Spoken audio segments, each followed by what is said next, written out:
ay ci waxtu bu baax bi jot na waaye nag macha allah autorail bu jibee gare des Cornets waral ma ne leen asalaamaaleykum xam naa waaleykum salaam nekk seen tontu mbégte ak contentement la ñuy am mbégte ngeen koy gis samay bëñ contentement di jibee samay kaddu ma ne leen asalaamaaleykum wa rahmatullah di leen dalal bu baax seen émission bi nga xam ne moo di 12 12 12 12 nag comme ni ngeen ko tàmm di amee émission bi nga xam ne la émission thématique njëriñ kese la moo ci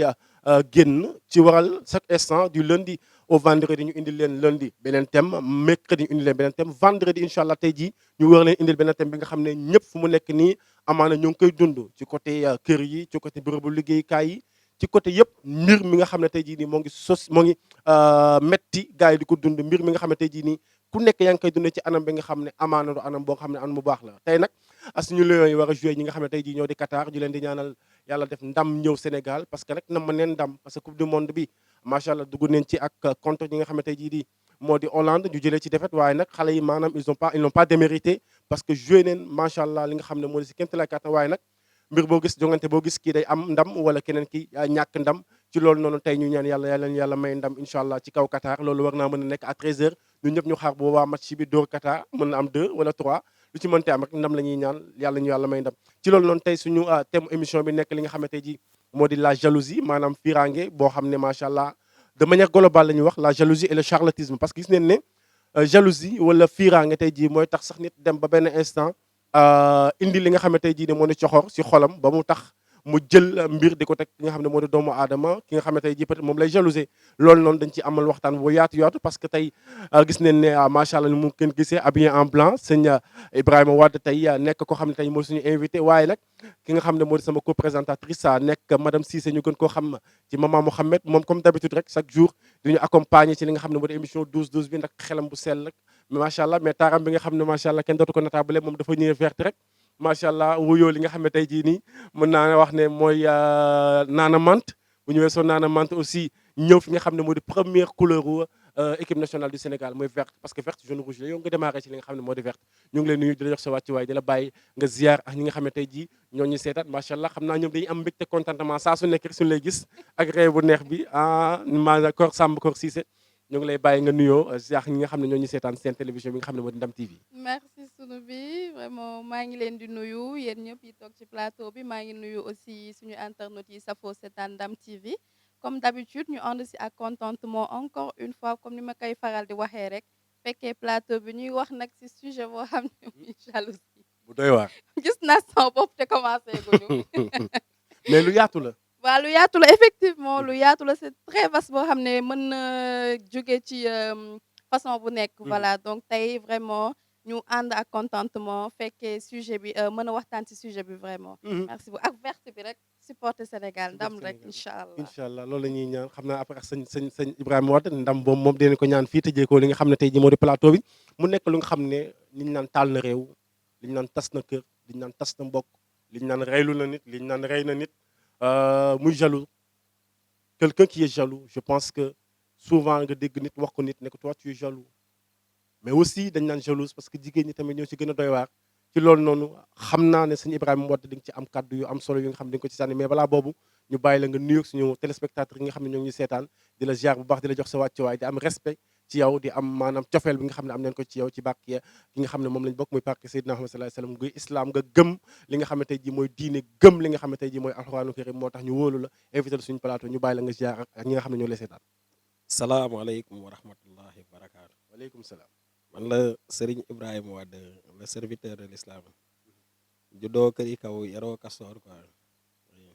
di la remercier si invitation bi di remercier di kiiwaale technicien yu xarañ yi ma fekk fii nii ak présentatrice bi nii bu taaru bi bu taaru bi Kor Samba Kor Cissé macha allah kii Samba Kor Cissé moo ko moom bu ko kenn laal ci loolu noonu waa Ibrahima Wade ñu ngi lay am contentement di la dalal bu baax di am honneur le fait que ñu invité la nga déplacé wu bàyyi lépp ak ajuma bi ni mu xatee nii mais n'empêche nga ne xaama ñëw rek jox leen li nga xam ne tey ji mooy seen wàll parce que li ñuy waxtaanee nii amaana nekk na loo xam ne tey ji société bi bëri na fi trop balaa ñoo ñëw di yaata ci côté boobu noonu maman Mohamed tey jii nii mu nekk loo nga xam ne booy na suñuy nopp mooy diw daf ma iññaane diw daf ma teg bët wala diw daf may fiire parce que jalousie dafa am ñaar ki la iññaane ak ki nga xam ne daf lay fiire tey jooju ñaar yooyu am na différence mais balaa loolu noonu ñu ñëw si li nga xamante ji moo di waxtaan bi dañuy dem avec la complicité de la régie seeti élément bi nga xamante ji nii defoon neen ko Saliou Ndiaye wàccoon sur le terrain ak man ñu wàcc sur le terrain demoon xool ñi nga xamante ji nii population bi nan lañ gisee li nga xam ne moo di jalousie nan lañ ko jàngatee ak yan message la ñu lancé ñu dem avec la complicité de la régie ñu dikkaat suñu plateau.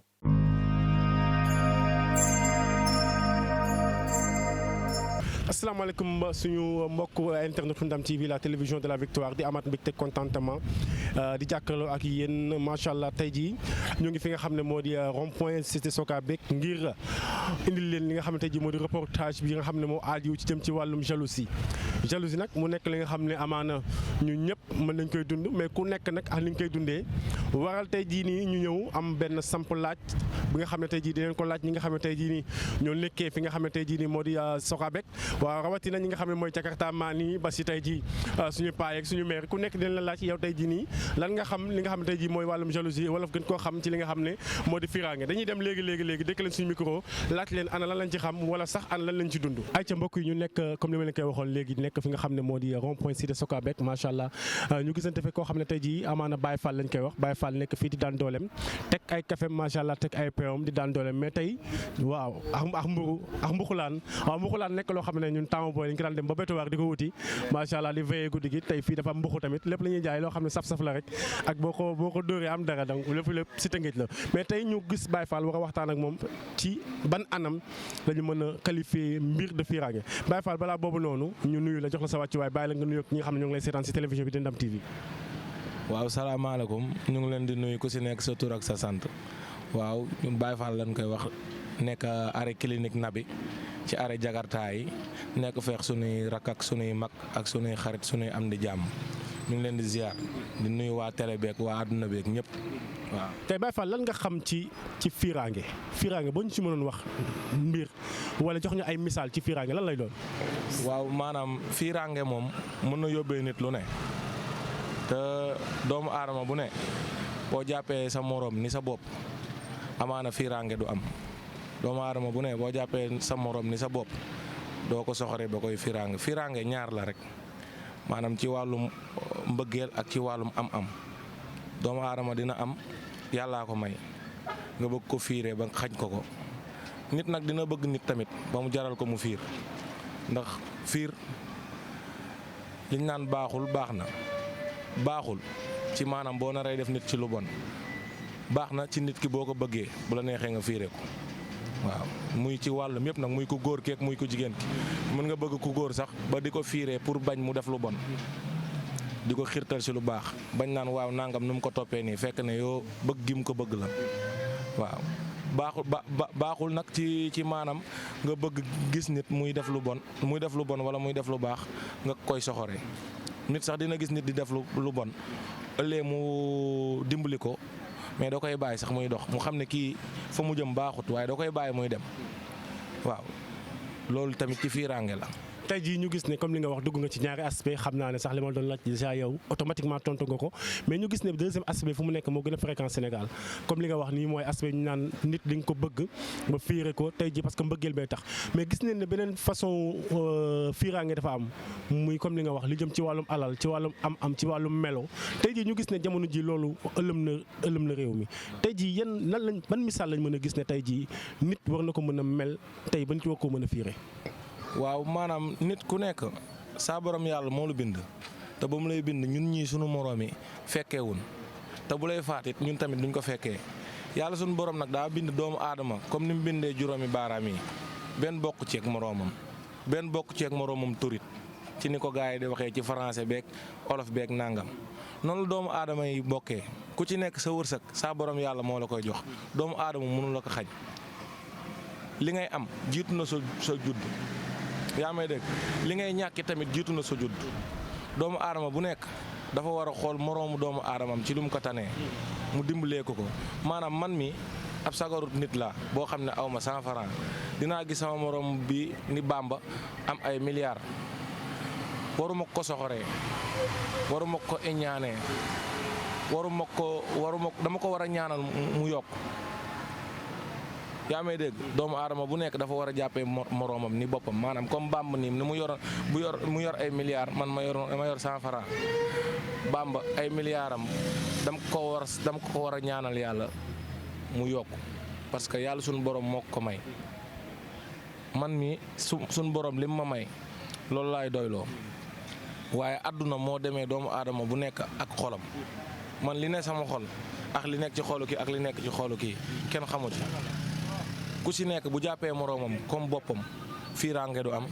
soxorante du am iñaanante du am waaye ñun sunu biir ñun ñooy ji xaw a réeree mbir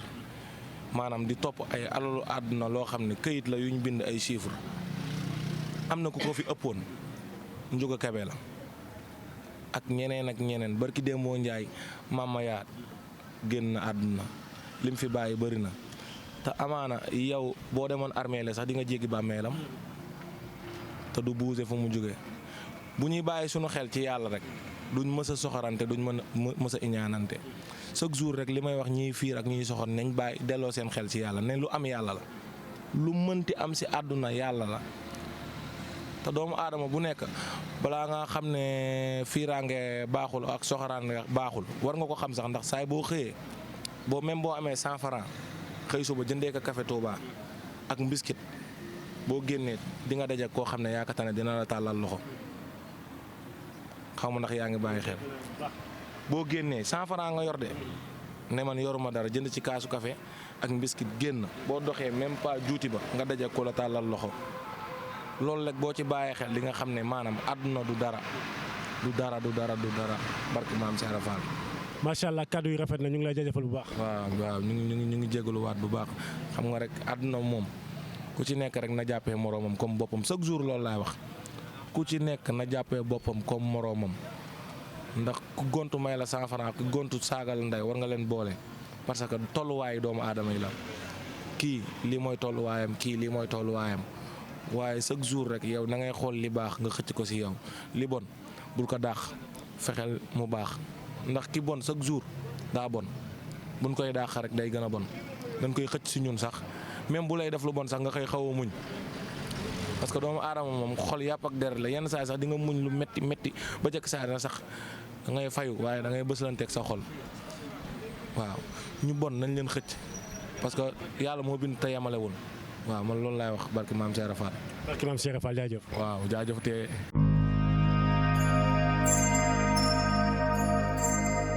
ay ca mbokk yi comme ni ngeen ko gisee ñëpp macha allah comme Baye Fall boobu ni mu ko waxee léegi comme suñu yaay boobu ni mu ko waxee léegi ñoom gis nañ ne li nga xam ne tey jii nii moo di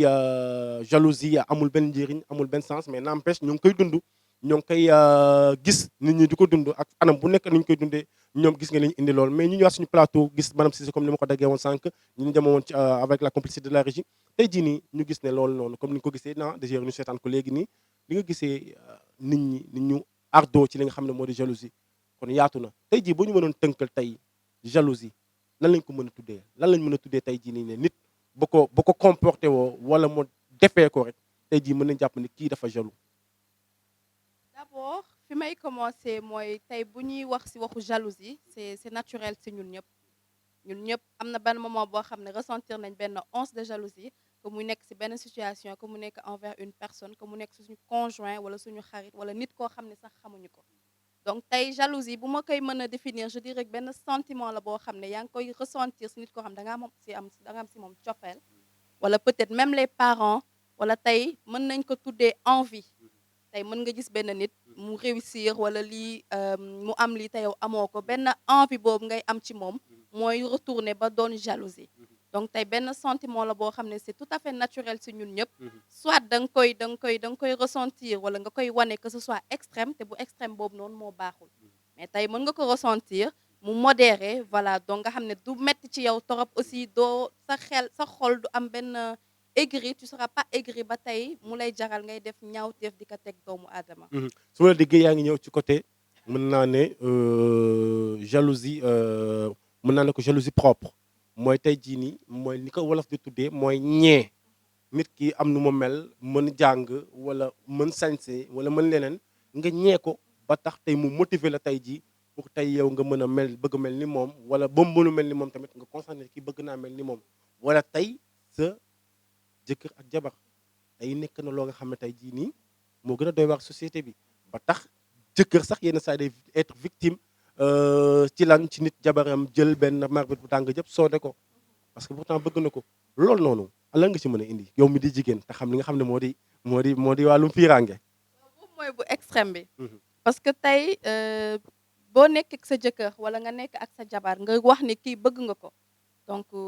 am na noo xam ne da koy doxalee yow directement rek da ngay sentir benn jalousie bi. Mhm. parce que tey comme ni ñu koy waxee entre jëkkër ak jabar wala même entre copain ak copine sama far bi wala sama gel bi tey naturellement jalousie dafay am. boo xam ne sax moom du la ko teg mais tey nit ki da nga koy bëgg ba tu te dis que même bu fekkee moom day def effort yëpp mais tu te dis que kii kat est-ce que mënuma ko perdre ëllëg est-ce que moom ni ma ko bëggee moom bëggee na ma noonu donc loolu rek benn once de jalousie da ngay ragal en fait loolu la ñuy wax peur de perdre la personne mooy tey nga ragal ñàkk nit ki nga nekkal tellement que da nga ko bëgg tey aussi mën nga ressentir benn jalousie entre sa mari wala entre sa jabar parce que nit kooku noonu effort yi mu war a def pour tey relation bi mën a stable wala rassurer bi mu la war a rassurer du ko def de ce fait yow automatiquement tu te sens rabaissé automatiquement da ngay am benn once de jalousie boo xam da nga koy ressentir parce que tu te dis que kii comme que defu ko ak man peut-être mu ngi koy def ak beneen nit mu ngi koy def ak beneen góor wala mu ngi koy def ak beneen jigéen maintenant concernant tey ji nga fiir ba tey ngay soode sa jëkkër c'est exagéré. c'est exagéré mais tey nit ku nekk ak lu mu àttan nit ku nekk ak foo xam ne peut-être ce degré de compréhension peut-être yeggul foofu noonu parce que tey am nga jëkkër am na ñoo xam ne ñanguñ seen jëkkër yi am ay xarit yu jigéen même ak seeni xarit yu góor sax dañ leen di fiire lu tax loolu. bon loolu lu ma ko mën a tuddee mooy peut-être est-ce que jalousie la est-ce que du manque de confiance. mais faut tudd jalousie déjà tu manques de confiance en toi manque de confiance en soi parce que mooy li ma wax sànq rek nit ki mën na compléter lépp lu muy compléter mais yow tu te dis est-ce que je suis assez parfaite pour cette personne-là ok donc foofu déjà manque nga confiance ci sa bopp mais tey tu peux manquer de confiance en la personne mu bañ a def dara sax da nga naan non non góor yëpp a yam wala jigéen yëpp a yam donc kii nii il se peut que mu def ma lii peut-être tey aussi manque de confiance mën na am bu fekkee da nga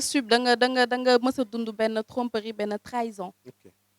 loolu mooy indi des fois jigéen ñi ñuy am benn comportement extrême mais tey extrémité nag ba ngay soodewaate vraiment loolu moom beneen affaire la parce que je pense que mën nga am benn contrôle bi ci yow ba nga xam ne doo rabaisser wu à ce niveau là bay soodewaate déjà yow boo soodee ni que ñàkk nga ko déjà prison xaj na ci donc pour moi ça en vaut pas la peine jarul sax xaj prison moom la voilà mu ngi noonu donc soode égal prison waaye ku ñu soode moom yërëm naa ko gars yi dem neen sax ba léegi dootuñ soode mais dañuy préférer dagg comme ça yow nee na demal toog yàqu nga bu yàgg sëñ Ibrahima tey jii nii su ma jógee ci madame Cissé ci côté mu wax fiiraange bi nga xam ne tey jii nit ki da koy exposé tax muy def des violences physiques maanaam jël nit soode ko wala jam ko paaka wala leneen ak leneen mais mu am leneen lu gars yi di dund te yéen ngeen am ci wàll su ma nee yéen dama jàpp ne ñi nga xam ne ñooy def lu baax di ñaan yu baax mais aussi am na ñeneen ñi nga xam ne tey jii nii maanaam lu safaanoo la ñuy def moo tax ñu di nga gis suñu émission ñu def titre bi ñu def comment dirais-je la jalousie et le charlatanisme tey jii gis neen souvent jigéen ñi bu ñu fiiree seen jëkkër dañuy dem sax ba dem ci ñi nga xam ne tey jii mooy ñiy ñaanlu ngir tey ñu am lu ñu def seen jëkkër wala tey ñu di am lu ñu def ki nga xam ne tey jii nii moom la ñuy fiire ak seen i jëkkër tey jii nii yéen est-ce que dina leen dal ay nit ñëw ci yéen wala jigéen wala góor ñëw ci yéen ne leen defal ma diw lii wala lii te pourtant am na ñu koy def. salaamaaleykum wa rahmatullah kii bi question bi ma posé am na solo loolu waaw loolu bëri na quoi mais gis nga souvent nit ñi dañu jowaatlee ay épreuves yi leen di dal ci kaw suuf dañu jàpp ne épreuves yi seen feebar yi la wala manque xaalis wala ay vie wala ay maladies yu leen dal wala yooyu non épreuve bi gën a mag ci àdduna du loolu épreuve bi gën a mag ci àdduna mooy c'est ce qui touche votre cœur votre spiritualité quoi waaw parce que yàlla dafa am lu islam lu muy wax li ñuy tuddee al imaanu bil ajal quoi muy gëm sa dik mooy gaam bi dafa war a gëm sa dik parce que allahu subhanahu wa taala mu ngi wax ci surat ankabut mu naan waka ay min daabatin laa taxminu ristaha mu ne allah suxwaa wa iyaakum musammin alim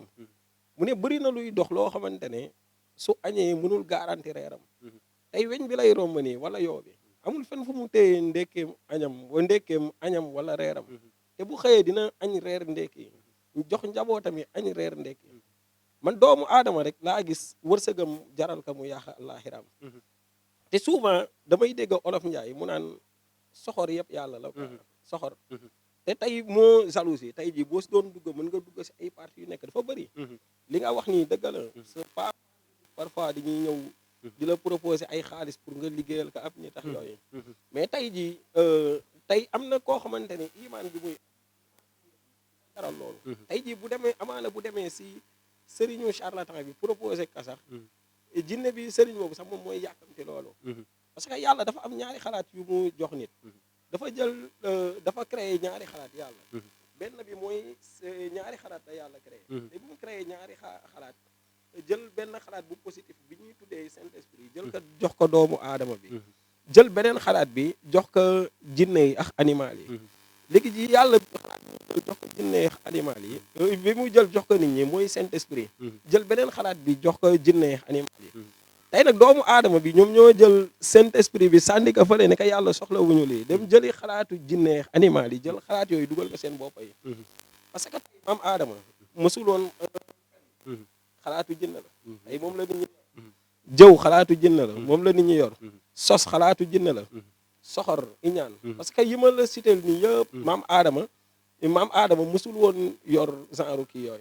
yooyu yëpp la ñu jël nag jël ko ñun doomu aadama yi jël yooyu moo ñaale ko tee ko sunu bopp léegi ne léegi moom la ñuy doxal moo waral léegi dëkk bi ngay gis ay liggéey parce que un jour man maa ngi dem géej chaque heure yi nii dama doon dem géej di entraînement ji ma ñëw maa ngi fekk benn femme boo xamante ne comme ni ñuy tuddee fii ay yiw rek parce que si apparence bi dañ koy jugé dafa di nga gis ab jigéen di sol ay baa ay mini ay kii yëpp nga koy jugé fekk ne xol bu positif la parce que baax si intérieur la nekk moo tax yàlla mu naan moo tax yonent bi doon naan kama arsalna fiikum rasulan minkum yatlu alaykum ayatina waaye zakihim parce que prophète bi ko gars yi di laaj lan moo tax yàlla promettre la àjjana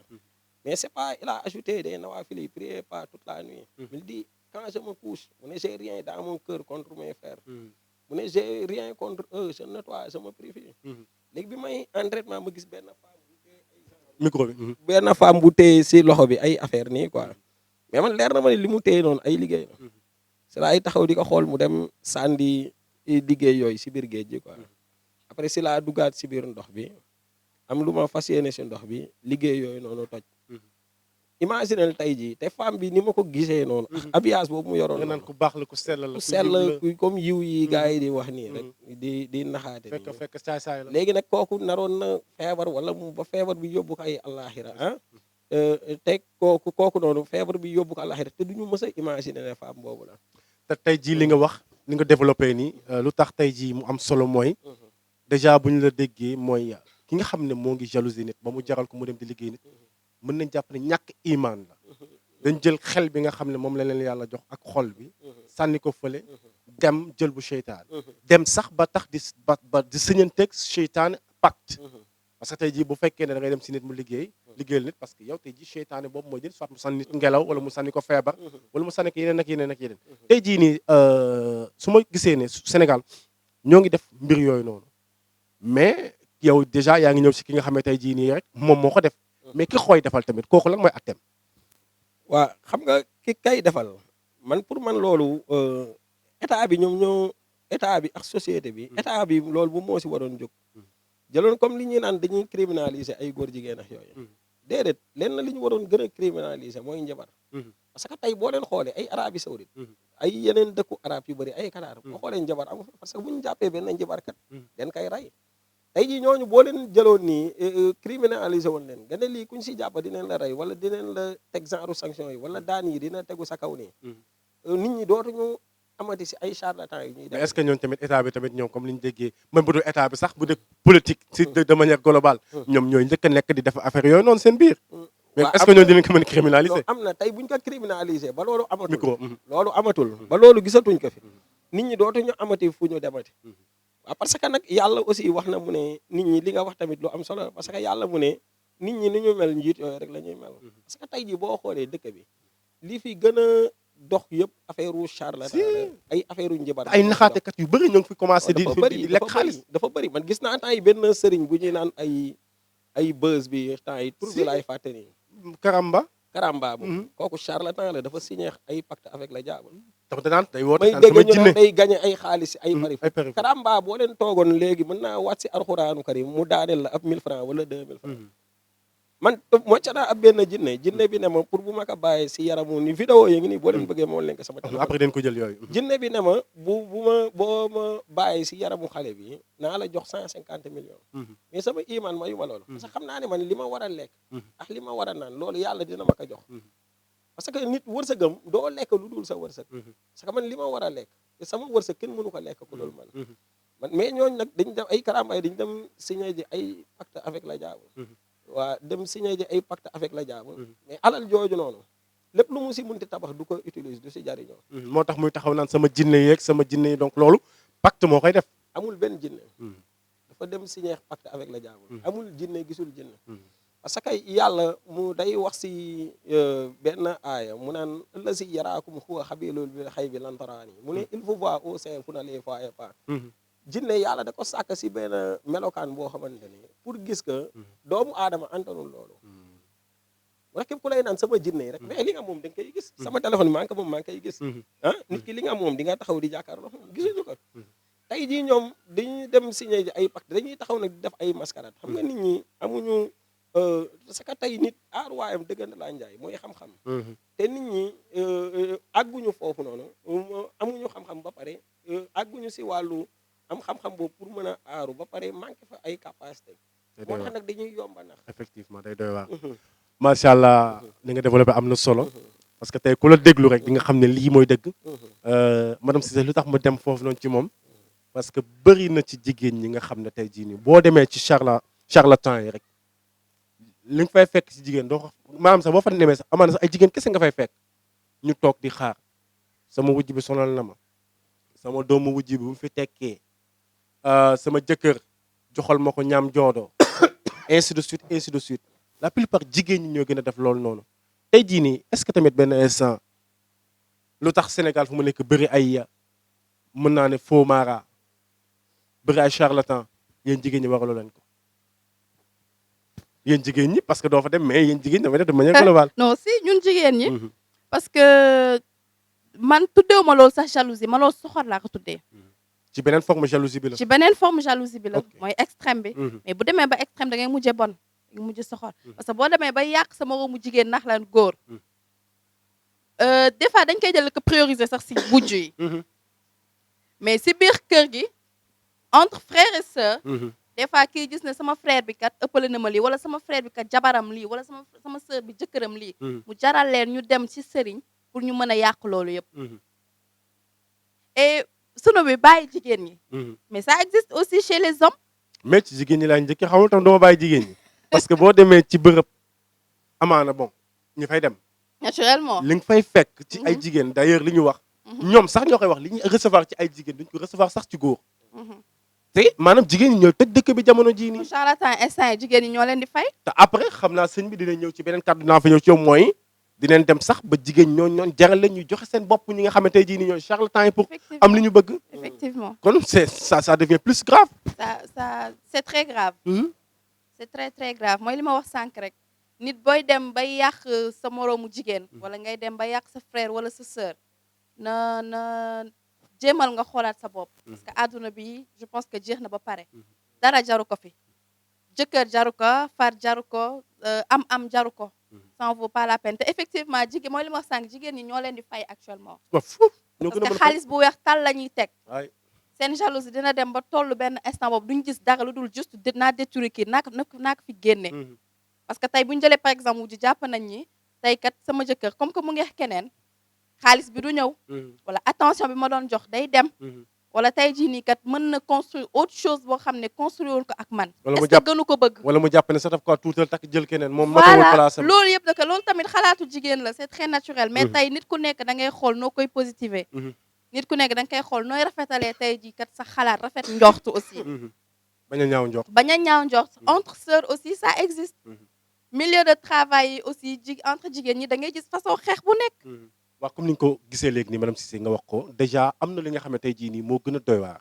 bu ñu weesoo ci jigéen ñi ci côté jalousie mais dem na ba benn instant am na loo xam ne nekkatul nekk na jalousie mais maanaam lu jéggi dayoo la fu demee ba ci bërëbu liggéeyukaay yi sax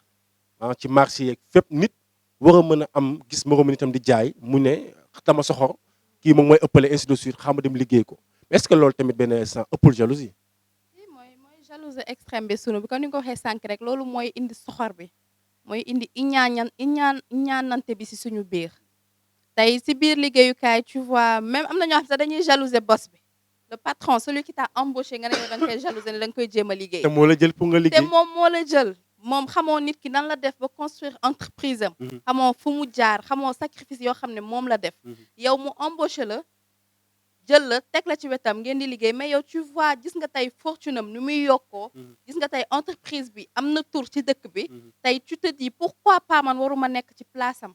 léegi mu jaral la ngay dem seeti sëriñ si ñu lay jox ngay suul si entreprise u jàmbur di la jox ngay sangu vraiment ngay dugg sax si yenn yoo xam ne parce que boo demee bay dem ci ay armère nga ne yow foofu da nga fay suul yow je pense que sa aaj dina faju ba xam est-ce que da nga ko fekkee sax boo suulee ba oñee ko ginnaaw nan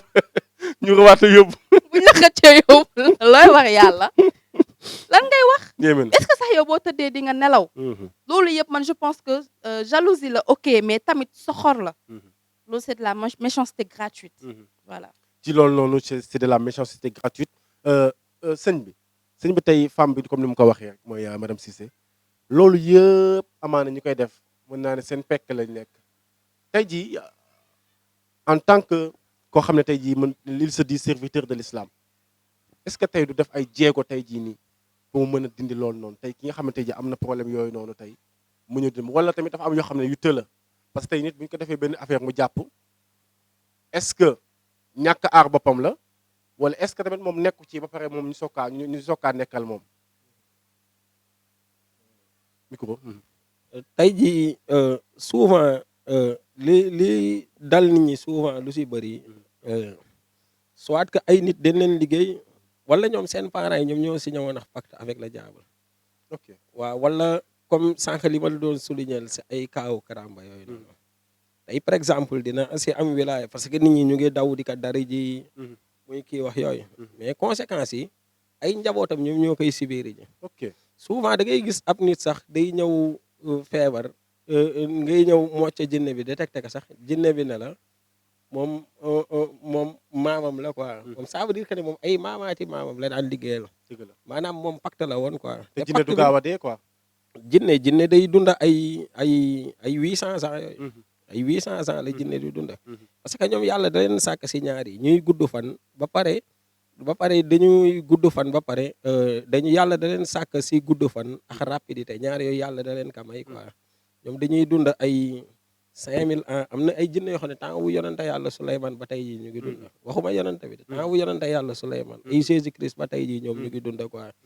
voilà loolu la léegi nag souvent nit ñi comme li ma leen doon souligner si ay kaawu karamba yooyu noonu ngay gis parce que ñoom dañu signé woon ay pacte avec le diable mais moom leen rek la soxla ay wilaya daraja nit ñi di ko tuddaax yooyu quoi mais conséquences yi ay njabootam ñoom ñoo koy subir mais aussi ñi koy dem di ko fekk aussi mën leen di liggéeyal wala bu du moom sax wala yeneen charlatan ñu bañ a personnaliser mbir bi wala yeneen charlatan yi nga xam ne ñoo ngi dem yow nga leen di liggéeyaloo donc yow mi leen jox xaalis en retour yow la ñuy liggéeyal même bu fekkee ñoom ñoo ngi liggéey ci nañ est-ce que tamit loo xam ne tey jii nii comme li ma ko waxoon sànq mooy déjà répondre ko ci mooy du lu ñu bëgg ñun suñu société mu siy demee est-ce que du ñàkk wóolu suñu bopp tamit bi nga xam ne comme sànq madame Cissé wax na ko ñàkk wóolu suñuy capacité tey jàpp neen ne bu ñu demee ci ab sëriñ rek wala si benn mën naa ne ba sëriñ mën na ñaan mais dem si benn charlatan boo xam ne tey jii da ngay xool mu defal loolu bon nit pour que tey jii nga mën a am dara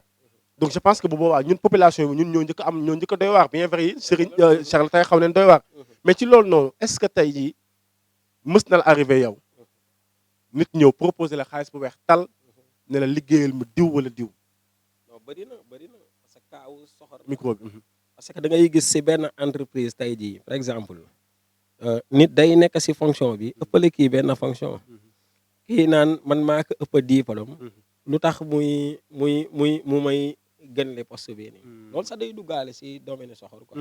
parce que nit ki li mu mel yàlla moom moo kamay mën nga ëpp nit xam-xam daxa ka jàng foofu mu ëpp la wërsëg am na ñoo xam duñu juddu si alal wala ñu juddu si teraanga yooyu am na ñoo xam ne mën nañu jàng am xam-xam bu nekk dara duñ ko yor parce que yàlla moom moo bind te yemalewul wërsëg bi te souvent nit ñi dañuy nekk si ay place entreprise nga naan ay kii nii waruma ëppale wala di waruma defee di quoi yooyu loolu yëpp day dugg si cadre weddu sunu borom ak yooyu quoi te yow loolu ba pare loolu day indi ji ay affaire de méchanceté ay affaire de soxor parce que nit ki li mu am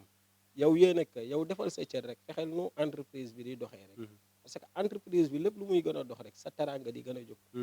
waaw mais pas parce que yooyu day indi ji mën nga dem sax nga liggéey nit ki pour muy feebar du mën a xëy seeti wala mu dee wala pour dara dal ka wala pour yooyu yëpp kii yax yooyu yëpp loolu yëpp kii yooyu yëpp lay indi quoi te méchanceté mooy causé affaire yi léegi xale yi jamono jii nii ni ñu gaaw a daanoo rab wala gaaw ku ñëw gaaw a daanoo feebar ñu dem hôpital ñu leen xamuñu si dara jamono ji dañuy gis loolu dafa gën a fréquent loolu phénomène boobu lan la waaw phénomène yooyu li koy indi parce que mooy li ma la wax rek yàlla dafa créé ñaari xam-xam yi ma la doon wax sax dafa créé saint esprit ak xalaat yoo xam ne ay xalaatu jënn yi la parce que ay xam-xamu affaire xam-xamu jàng école yi ay xalaatu jënn la parce que ay Pythagore Thalès yooyu dañu demoon Égypte bi ñu demee Égypte demoon si pyramide bi fekkoon fa ay bind yoo xamante ni moom lañ tuddee woon ay hiéroglyphe mooy écriture de la sagesse léegi si yooyu lañ jël na créé fa ay xam-xamu jurisprudence yooyu léegi xam-xamu jurisprudence yooyu kii hiéroglyphe yooyu noonu yooyu ñu fekkoon écriture de la écriture de la sagesse yooyu jinne yi ñoom ñoo ko fa defoon mais ñii nag xamuñu même professeurs yi sax xamuñu lu defoon foofu écriture de la sagesse yooyu loolu seen xalaat la moo tax jinne yi dañuy ñëw parce que boo xoolee ay école la lay jàngal ay kiiwu àddina rek ay xam-xamu jurisprudence yi loolu pour man sax du xam-xam parce que xam-xam dëgg mooy li nga xamante da lay jariñ fii ak fa nga jëm parce que xam-xam yooyu ay xam-xamu àdduna la ay jàng nekk diplôme boo amee say diplôme après am sa liggéey yor sa oto joxe ay dépenses loolu rek la si yow parce que loolu xalaatu jënd la léegi da nga gis ne ñànga moomu noonu ñu comme li nga ko waxee dans l'antiquité ci côté Égypte ay ñoom Pythagore ainsi de suite ñànga moomu ñoom bu ko xale bi di jàng ñoom tamit peut-être mën naa jàpp ne dañuy assister ñëw ba net gis ne lii ñuy jàng nii seen i maam ay maamu jinne ñoo ko doon def wala jinne yu sax maanaam ñu ngi dund ba léegi nii léegi tey ji gis ne ndaanu yi si école yi ak xale yi léegi nii ni ñu commencé affaire yi dugg leen daal dañuy gis ne booy da ngay gis xale xam ne mu am nu muy comporté nga xam ne kii am na la leen nekk ci moom te loolu daanuñu ko woon gis souvent tey maa ngi déglu ay sëriñ ñu naan ay no gel yi duñu muuroox ay duñu muuroox ay yi ñuy sol la loolu c'est faux man xaw ma fan lañ teg wax yooyu du si muuraay parce que muuraay yi ay ak solo yi ay aspect extérieur la te jinne si intérieur u nit lay dugga ay aaruwaay bi du ay aaruwaayu biti mais aaruwaayu biir la maanaam yow na sax am na ñoo xam dañuy muuru mais jinne moom du ñu muuru duñu def dara ay yu bon la ñu sol jinne mënu leen pénétrer parce que ay intérieur yu baax la ñu yor ay nit yu baax yu sell neen yoo xamante ne seen xol yi duñ si yéene lu bon du ñu def nit lu bon du ñu liggéey ne xoola kaa bi ma la doon wan sànq comme cas bi ma la doon wax sànq nii femme bi ma gis nii mu muuru noonu ba pare yor ay liggéey si loxo bi biir géej bi may duggaat si ndox bi di toj liggéey bi noonu comme cas bi ma la doon expliqué noonu mais kooku ban aaruwaay la am mais yow yaa ngi bon soxor iñaan di defaate lu bon yow sa muuraay boobu lan la lay jariñ dara kon su ma la déggee mooy affaire bi il faut xol bi set mu sell mu laab tey jii boo amee xol bu sell bu laabee rek am sa yow déjà am nga benn protection bi nga xam ne tey jii nii moo ngi ci yow à l'intérieur c'est très bien parce que moo tax yonent bi alayhi salaatu wasalaam bi kay yàlla di laaj lu yor saxaaba yi di laaj nekk lu tax yàlla promettre la àjjana nee naa la waxu ko ay waxu julli waxu ko ay waxu naafila waxu ko ay waxu oorax ay toog zikarax di kooj-koojeex nekk si biir jàkka ji mais dafa ne quand je me couche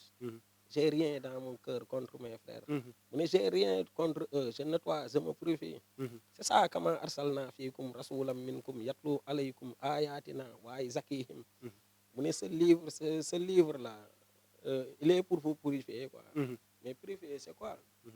c'est pas yow da nga ñëw si bureau bi nii doo laal suuf si mooy je me purifie quoi yow sa xol laab nga yéene nit ñi lu am waaye am ne nga yéene ko loolu premier mooy aar nit ki nit ki kan ku du ay nombre du ay dara li lay aar maanaam li lay aar yow nit ki mooy xam-xam ak xol bu la macha allah résumé na lépp mooy xam-xam ak xol bu rafet. tey nag oustaz a aye. tey nag sëñ bi moo aye. comme tey la àjjuma. macha allah li mu fi développé am na solo trop trop te macha allah aussi li nga fi développé am na solo trop parce que gis neen ni nga gisee tey jii nii mooy anam bi nga xam ne tey jii mooy anamu soxor amaana yaa tijji débat bi parce que loolu moo ñu permettre sax tey jii ñu mën a xuus ba tey mën a tijji li nga xam ne tey jii moo di sujet bi macha allah tey jii bu fekkoon am na benn appel booy lancé ban lan lay doon sa mbokku jigéen ñi d'abord parce que mbokku jigéen ñi fu mu nekk nii moom fees neen del ci ñi nga xam ne tey jii nii mooy ñi nga xam ne tey jii mooy charlatan yi te charlatan yi ñu ngi leen di bëgg a rey à l'intérieur comme à l'extérieur parce que yenn saa yi ñu jaar ak ñoom fi nga xam ne après dañuy taxaw di rëccu naan noonu li la ma def li la ma def or ñoom li leen fa yóbbu waxuñu ko.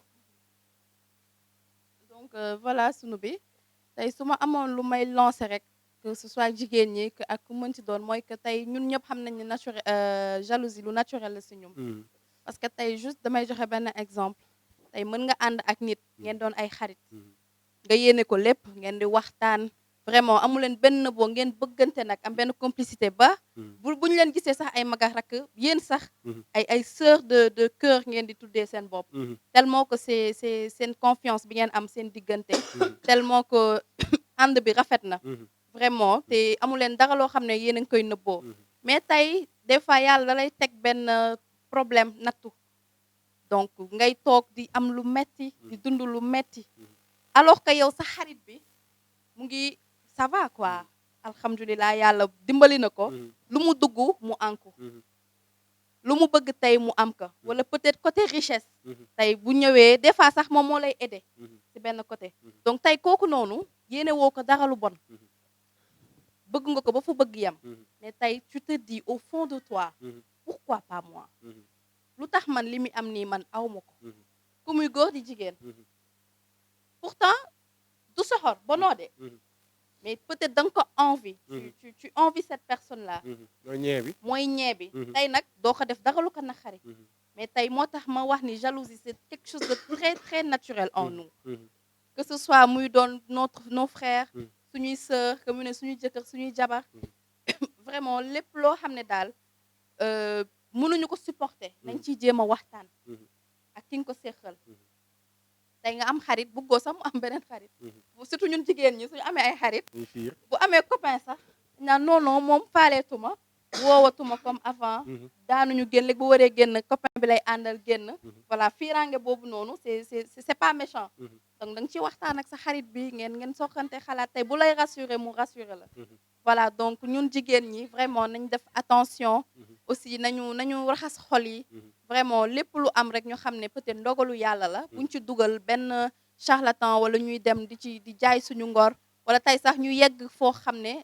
point du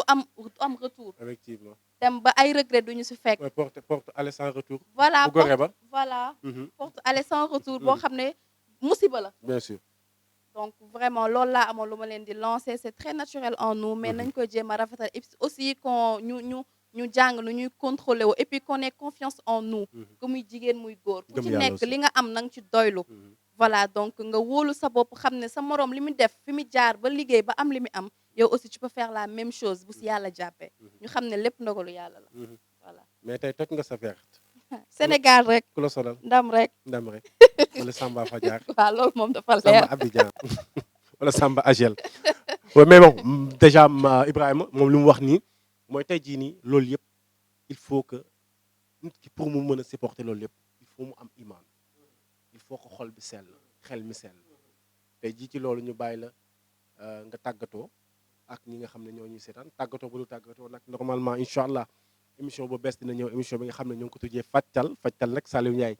war a présenter émission boobu noonu incha allah xam naa ne premier numéro am yow la ciy àndal donc Fajtal boobu dina ñëw incha allah xaar leen ko bu baax bu boobaa moom mi mu dugg ci xàmba yi dugg feneen ak feneen wal leen nan la ñuy déjatee xàmb nan lay toxalee jinne nan la ñuy détecté jinne ci nit lépp incha allah Ndam TV dina leen indi seen émission bi nga xam ne moo di Fajtal ñu bàyyi la nga tàggatoo bu dul tàggatoo.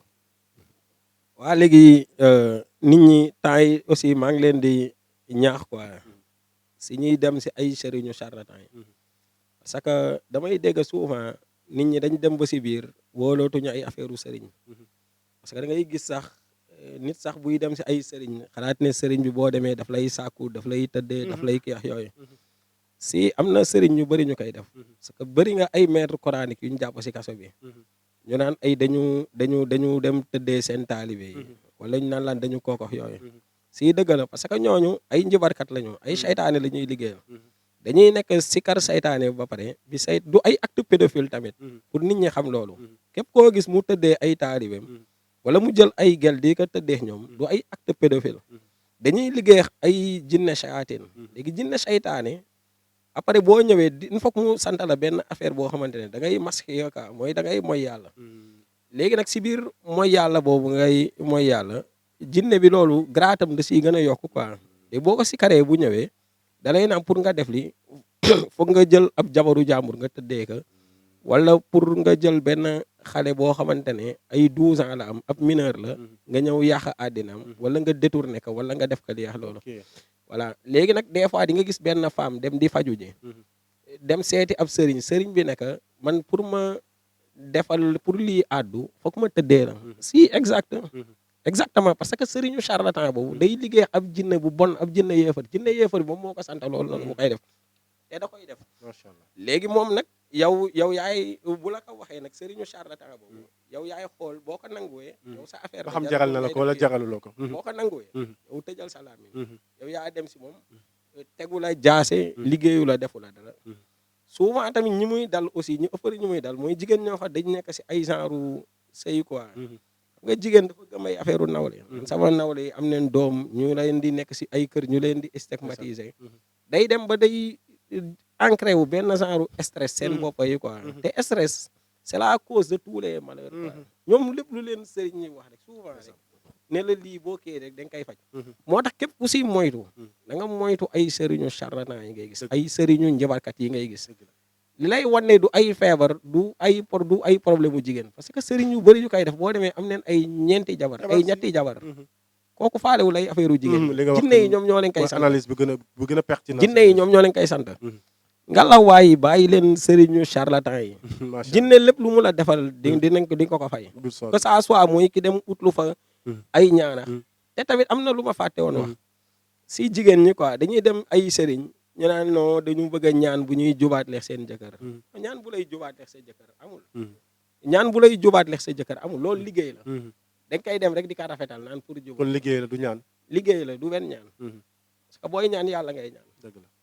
yàlla boo ko ñaanee ay non dina kii après pour parce que jigéen dafa am ñaari façon njibar yu muy utiliser ñaari njibar la jigéen di utiliser loolu moom maa nekk ñu daanele foofu muy noot ak dëddaale muy noot ak dëddaale noot bi gën a baax mooy lan sa jëkkër bu ñëwee am jàmm ci yow bu ñëwee nanga ko ñu souvent tamit damay dégg ay nit ñu naan liy defar diggante maanaam nga topp sa ndigalu jëkkër ak bàyyi ay tereem dama contre loolu parce que sa jëkkër waroo xaar ba mu lay digal ngay door a def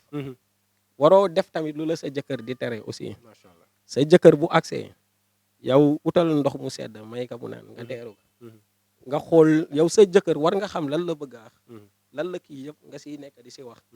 bul xaar lu mu la tere lépp luñ lay tere kenn waru la si fekk macha allah loolu leer na ginnaaw li nga xam ne tey jii nii mooy am na ko ci baatin mais ñëw na en tant que jeune un jeune conscient di joxe li nga xam ne tey jii mooy idéem mais aussi di joxe ay conseils parce que tey mën naa jàpp ne jigéen ñi ñoom li mu wax ni leer na la plupart ñoom ñooy victime parce que ñooy dem ci sëriñ di leen sant safir la charlatan yi di leen sant lu ne ñu koy def mais nag comme li mu wax moo gën a gaaw may ko ndox mu sedd bu ñëwee bu toogee dina sentir ni fu mu nekk ni moo ngi ci àjjanam bu amee say wee wokkal bopp bi wokkal cuukeel bi mu kontaan bu amee sa jurgaat jël mag si réer bu amee sa jurgaat nopp bi mu neex mu kontaan amee sa ginaar nga defal ko boo amee sa jën yu baax nga defal ko mu lekk ba suur naan ba mandi bu amee jàmm rek noonu nga ko donc mbokk yi li leen indi loon seen émission bi nga xam ne moo di 12-12 tey macha allah thème bi nekkoon la jalousie et le charlatanisme ñu gis ko ne déjà nekk na si li nga xam ne tey jii nii sonal na doomu aadama yi nekk ci biir dëkk bi nag macha allah ñuy rajaxe dëkk bi ñaar yooyu rek rajaxe na dëkk parce que ñaar yooyu rek tax na nit yàqu abadan tax na nit def loo xam ne ëllëg ci biir du dootu ko mën a réparer maanaam rëccu day fekk jëf wees mbokk yeeg xarit yi ñuy remercier ñi nga xam ne tey jii ñoo nekkoon ci technique bi ki nga xam ne moom la ci njëkkee mooy Karim Sow nekkoon ci réalisation bi aussi jaarale si nga xam ne tey jii moo di Saliou Ndiaye macha allah nekk koo xam ne mu nekkoon Zal rek nekkoon Zal Ndam TV remercier ki nga xam ne tey jii mooy madame Sow macha allah di ko ziar bu baax di ko jox wàcce waayam remercier Mané mi nga xam ne nekkoon na ci caméra bi remercier aussi ki nga xam ne tey jii nii kenn du moom muy maman Mohamed chaque jour rek macha allah du lundi au vendredi maax moom ñuy séddoo li nga xam ne tey jii moo di plateau bi am mbégte contentement doon leen ko présenté ñu leen jox incha allah rendez-vous si nga xam ne moo di lundi prochain incha allah seen beneen numéro bi nga xam ne moo di 12-12 ci beneen thème incha allah d'ici là portez-vous bien et bàyyi leen liggéeyante bi bàyyi leen liggéeyaate bi jaa ngeen jëf